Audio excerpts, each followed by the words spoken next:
Hello guys, what is up and welcome to yet another episode of Ghost of Tsushima. In today's episode we are going to be, I'm not really sure, but I do know this episode is very, very story based. So I will say this game is a long game, there's a lot of combat and open world exploration in this game. And I'll finish this after cutscenes. ありがたいお言葉。モコが騒がしくなってきましたね。我らが手向けをなぶったからな。復讐に燃えておろう。攻めてきますかね。今夜ではない。だが我らを寝かせず、明日疲れたところに仕掛けるはず。今のうちに休め。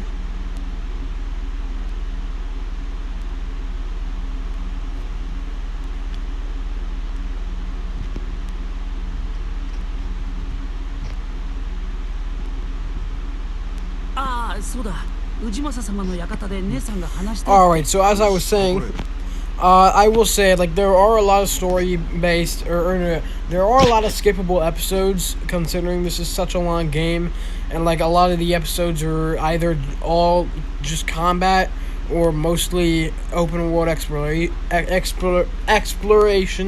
and, I mean, yeah, like, but an episode like this, if you're genuinely, like, intrigued with this Let's Play, this is something you gotta pay attention to. This is a nice story-based episode, especially at the end. There's, like, a really, really important cutscene for the next act, and this act even, because we are going to end up, I believe it's this episode where we end up getting our title, or we end up, like, giving into our title as the ghost. So, yeah. 起きておったか。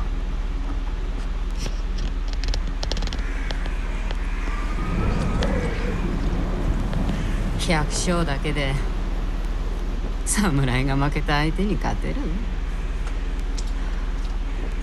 すぐにわかる。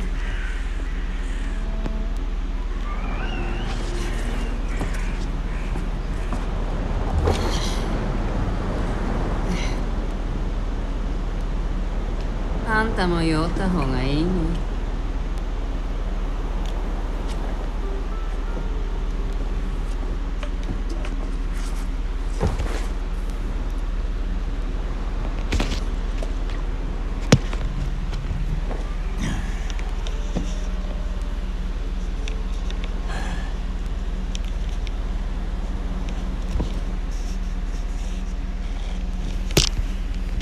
ケンジのやつ、その日はわらじ一足で過ごしたんだ。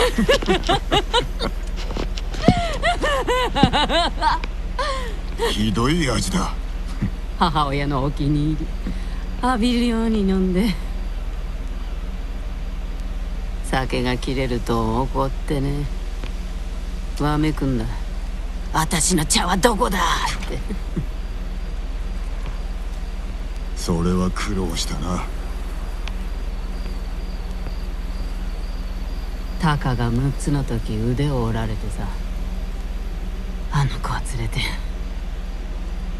足がちぎれるくらい走った。しばらくしてから知ったけど、のたれ死んだって。姉として立派な行いだ。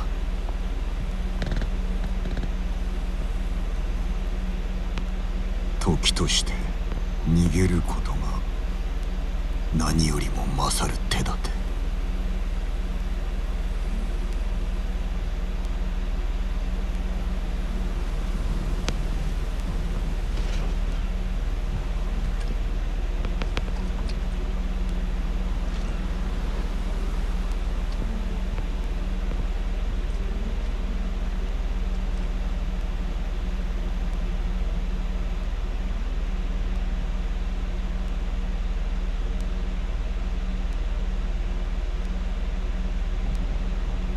ユナ、ジェーン、大変だ。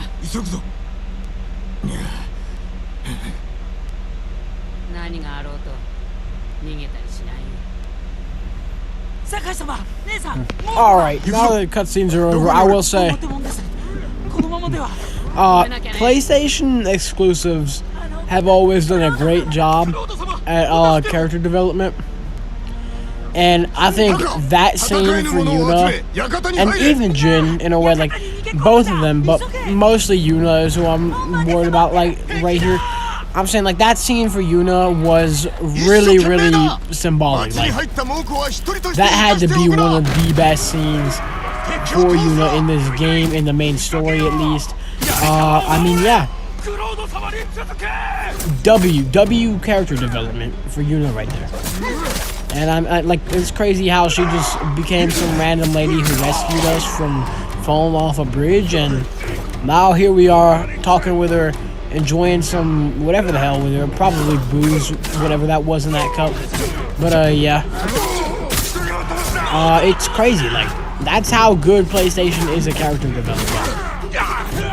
And that, you see that in like the recent God of War games too, because like, you have no idea who Atreus is in God of War 2018, and then, well, I mean, look at where we are now over at Ragnarok. You know, and they do such a good job at character development in God of War that they literally changed the entire character of Kratos into a dad, a loving father for a loving son, and with actual morals. I know, crazy, right? Like, they changed the entire character of Kratos without anyone even blinking an eye. This hate-filled, anger-filled, revenge-filled monster, god, whatever, like, they changed his whole character into a metaphor for leaving your past behind and looking on into the future. Like, it's crazy how great PlayStation is at making exclusives, just in general. Like, you have some good Xbox exclusives, I'll admit. Like, Sea of Thieves and Halo are good, and Starfield coming out later this year. I wish I could play, but unfortunately I don't have the Series X. So I mean, yeah, like, you have some good Xbox exclusives out there, but in my opinion, I don't think Xbox exclusives will ever be on the level of PlayStation exclusives, or even Nintendo exclusives, honestly. Because, like, you have all these great PlayStation games, they're like story based, and then Nintendo, you have all these great gameplay elements, and then, like, depending on the franchise, it combines it with those great story elements, like Legend of Zelda, Metroid, I was gonna say Final Fantasy, but that's not a Nintendo exclusive, but you guys know what I'm getting at. Like, you have Legend of Zelda, Metroid, I guess, like, I think, I was gonna say, like, I think you can consider GoldenEye a Nintendo exclusive, but I believe that was on, I don't know, yeah, I honestly have no idea. Yeah, I think they remade it for Xbox 360 and PlayStation 3, like way later on.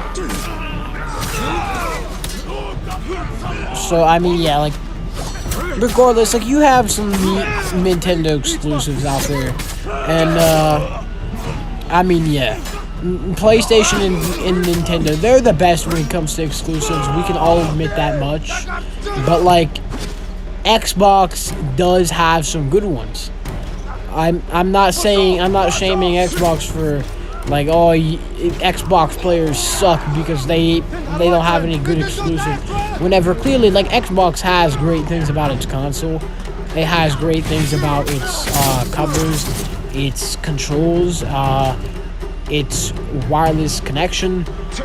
Only thing I don't really like about Xbox is the wireless controls use batteries, and I don't want to run out to the store every day spending $15 on a pack of batteries to charge up my Xbox.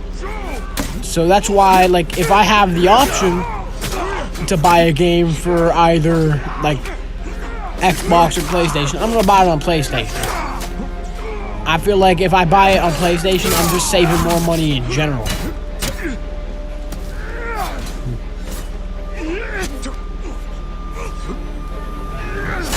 And I also just like PlayStation's controllers better in general. Like I like the placement of the D-pads, or not the D-pads, the joysticks. I like the placement of the joysticks compared to Xboxes. Like Xbox is something you gotta get used to, you know.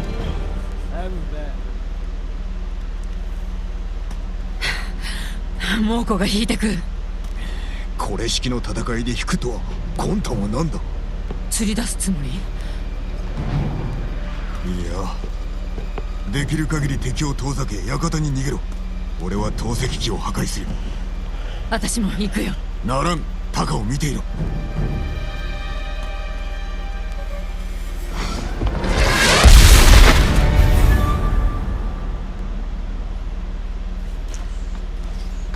Yeah, I think when it comes to PlayStation versus Xbox, again, I'm not shaming Xbox for like anything. I'm not even shaming you if you play Xbox, but like when it comes to PlayStation versus Xbox, I gotta say, I feel like PlayStation Plus is the better subscription service than Xbox Game Pass, in my opinion. Only because, like I said, like I'm a big fan of story games.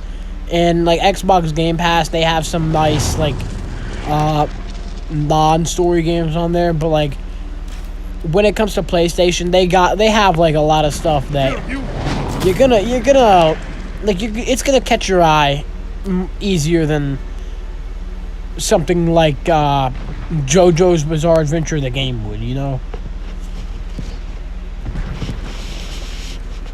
Like I think they have like 3 of the Street Fighter games on PlayStation Plus, and I'm talking like stuff that you can get on both consoles right here.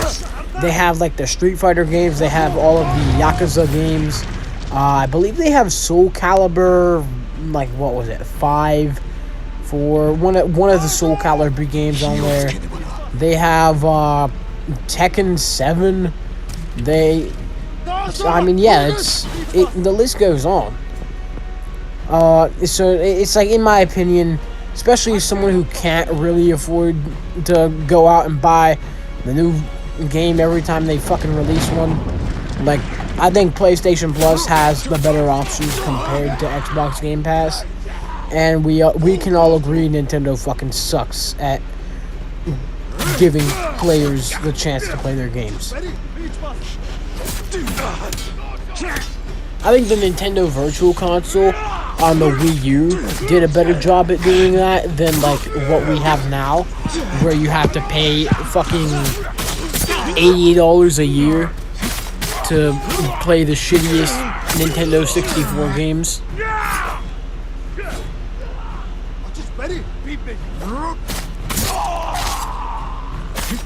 Like they let you play the shit that you can just emulate in the first place. I'd love to see some not PS, 3DS or Wii U games ported to Switch through like a subscription service. That would be amazing, honestly.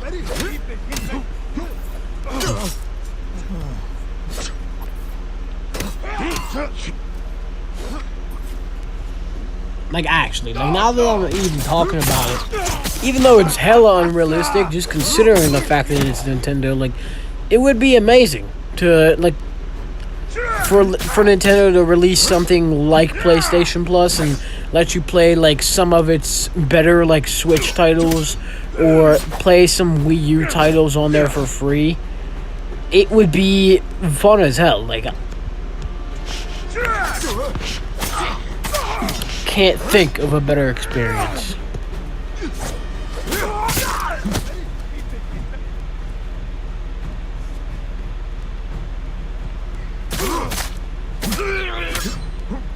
I don't know if y'all heard, but like I think they're taking Spider-Man off of PlayStation Plus.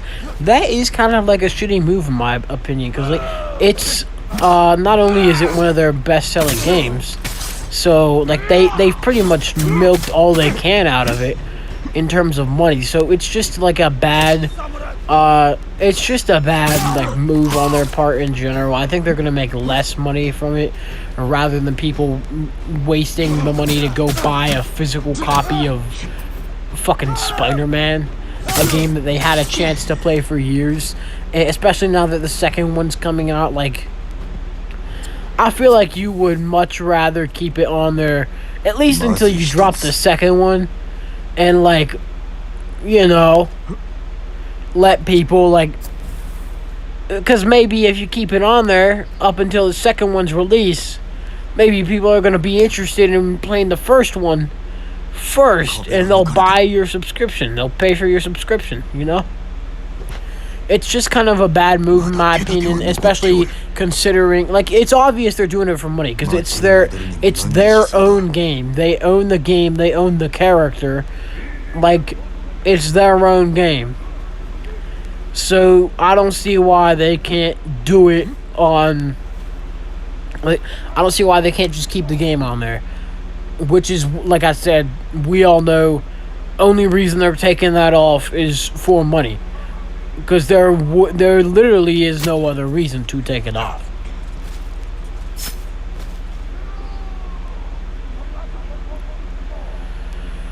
So yeah, I mean, it's just a bad move, as if they're doing it for money, because like there's a lot better ways to go about it than removing the game from the service entirely.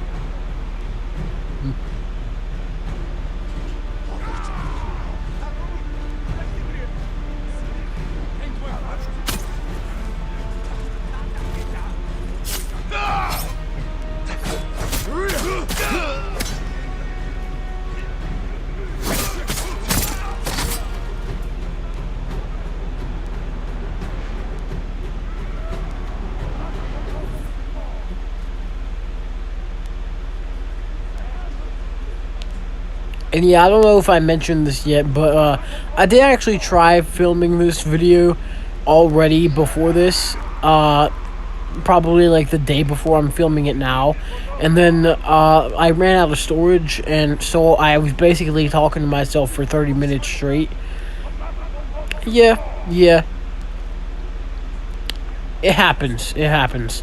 We all talk to ourselves for 30 minutes straight without knowing sometimes, you know? But I think like one of the questions I asked in that video was I wanted to know, like, what are your guys' favorite like combat based games like this? I'm not talking like third person shooters. Like, when I say third person shooters, I'm like, you can have combat in it, but like stuff like Infamous, The Last of Us, Uncharted, I'm leaning that more towards like the third person shooter side of things. Like, what are y'all's favorite combat based games like this? Because you have like the Arkham games, you have a bunch of other superhero games, honestly, and then you have this itself, like you have Ghost of Tsushima. Yeah, and I don't mean like fighting games, I mean combat based games like this, for example. Because like if I say combat based, I'm not talking like Street Fighter. I'm talking stuff where you walk around and beat enemies up, basically. Because like there's a lot of great ones. There really is. I think it's like one of the best utilized genres or subgenres of gaming.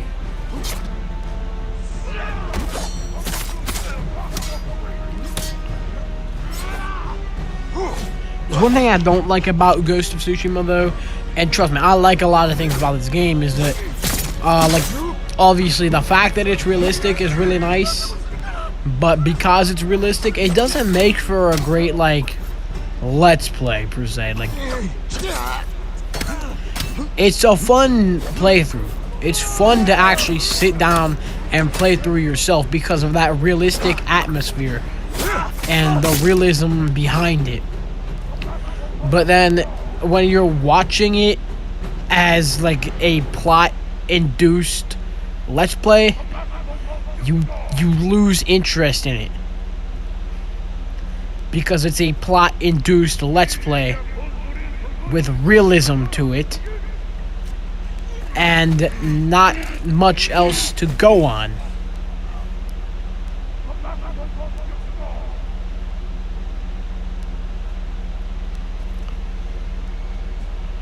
Yeah, that's my only complaint. That's about it.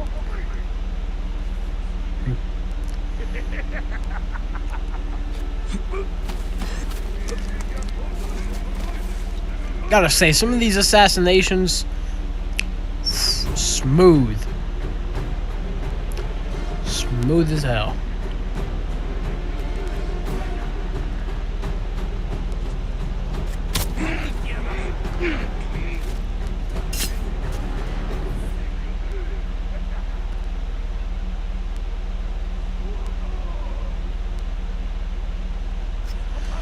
Yeah, just walk right beside him and hope he doesn't notice. That's how it works. That's how we do things around here.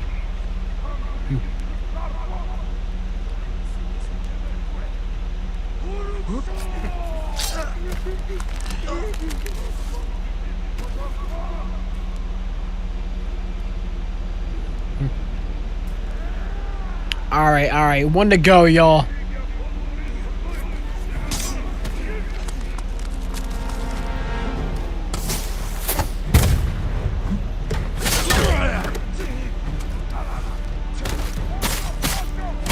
One fight to go is what I meant. Not one enemy to go, one fight to go.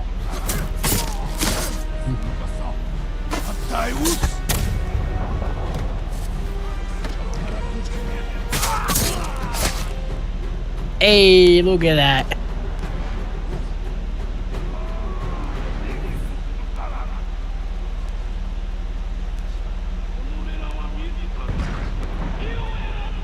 Alright, now we're coming up on the General Temu's part. Man, this guy, he's a real douchebag. On God, bro. This guy sucks.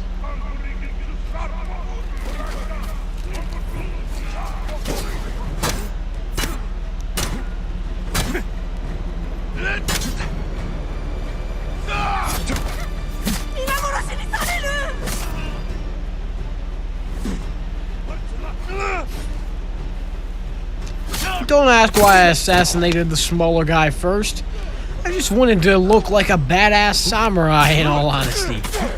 Like, that was the actual reason I just saved that guy for last, is because I wanted to look like a badass samurai. Like, why else? Bro, ain't nothing ever makes you feel like a samurai. Unless it's Ghost of Tsushima. Like, you can play any other samurai game. You can watch a samurai movie, like Seven Samurai, like, I don't care. Like, nothing makes you feel like a samurai. Like you watch Seven Samurai, yeah, it's a great story. It's a great thing about samurai. Like, it's not gonna make you feel like a samurai, though. That's the advantage that gaming has against movies, is that you get to experience all that story by actually experiencing it.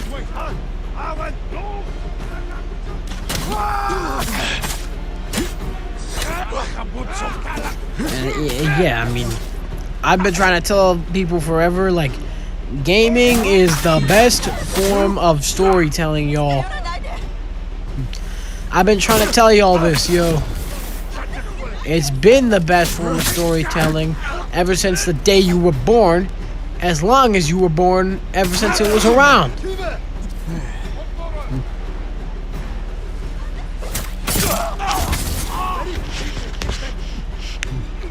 Because movies, they don't have the advantage of being able to experience that story by actually playing as the main character. Like, that's the advantage that gaming has. I don't care if it's a rip-off, like, Sega Genesis Terminator game. I'd rather play the Terminator rip-off game than watch the fucking Terminator movie. Regardless of how great the Terminator movie is.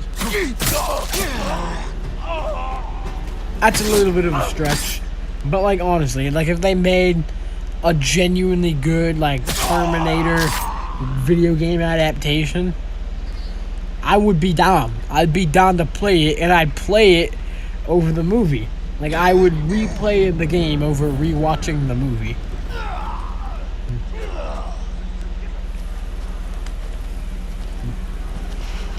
Just like they're making an adaptation of like a Teenage Mutant Ninja Turtles comic book. I'd be down to play the game, but I probably won't go read the comic afterwards, just saying.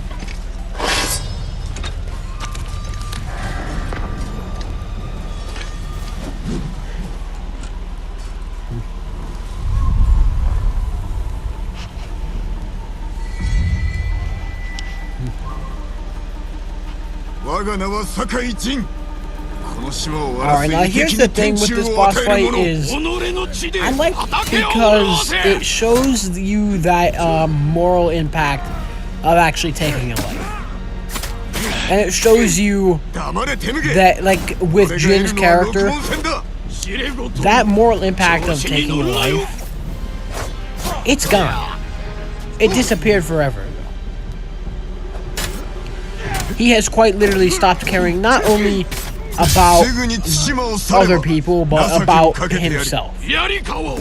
His honor that his uncle keeps rambling on about, it's gone. His uncle doesn't even see it. His uncle can't take the hint that his honor is non-existent anymore. And that's why I said earlier on in the episode, like, this is a story-based episode. This is important. The reason I said that is because this is truly the episode, even if he doesn't say it in this episode, this is truthfully the episode where he indulges himself into this alternate personality as the Ghost. The Ghost of Tsushima.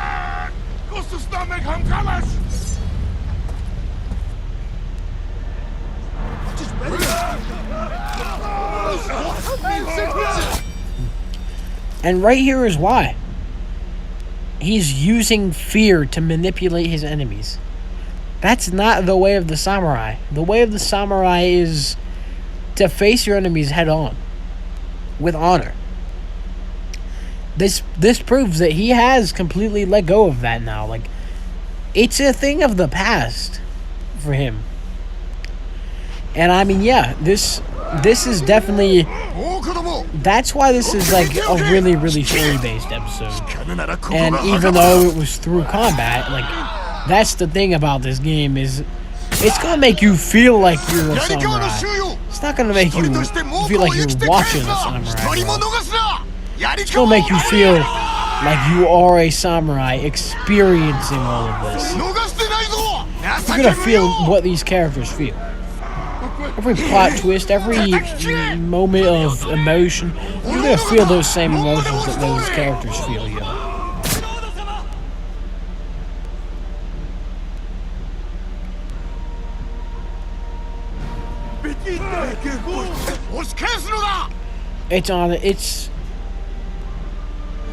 This is one of my favorite games of all time. Like, I know I trash on the first act a lot, especially in this Let's Play probably, but this has to be one of the greatest story games ever. For sure. There's no denying. And I am going to shut up for the cutscene here. I think this is about the end of the episode, though, so I'm going to start the outro, and then I'm going to shut up for the cutscene. With that being said, please like and subscribe.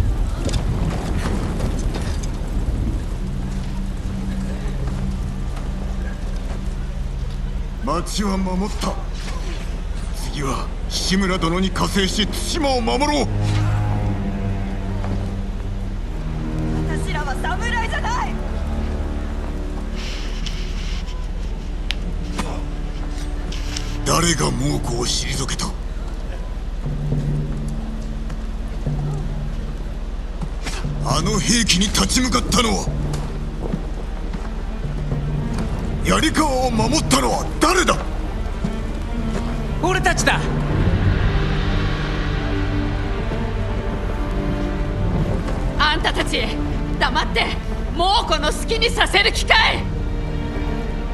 たとえ侍でなくともお主らは戦える。我らで夷敵を打ち払い故郷を救おう。お主らも立ち上がれ。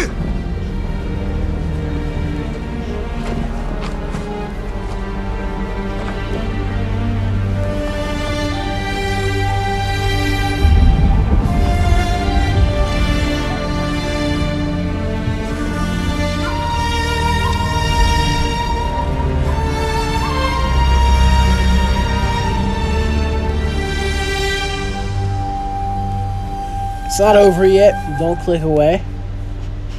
I believe this next part is also really important.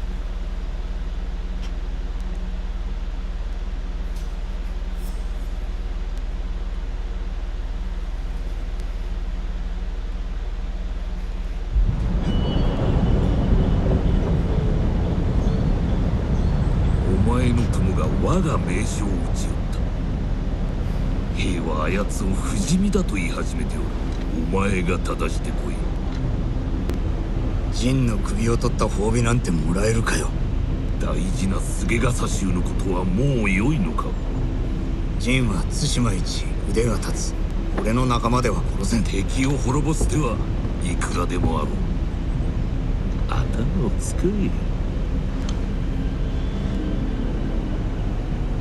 あいつを殺さない手もあるだろう。Rizzo the Traitor. Anyways, again, hopefully you guys enjoyed. Please like and subscribe. Bye.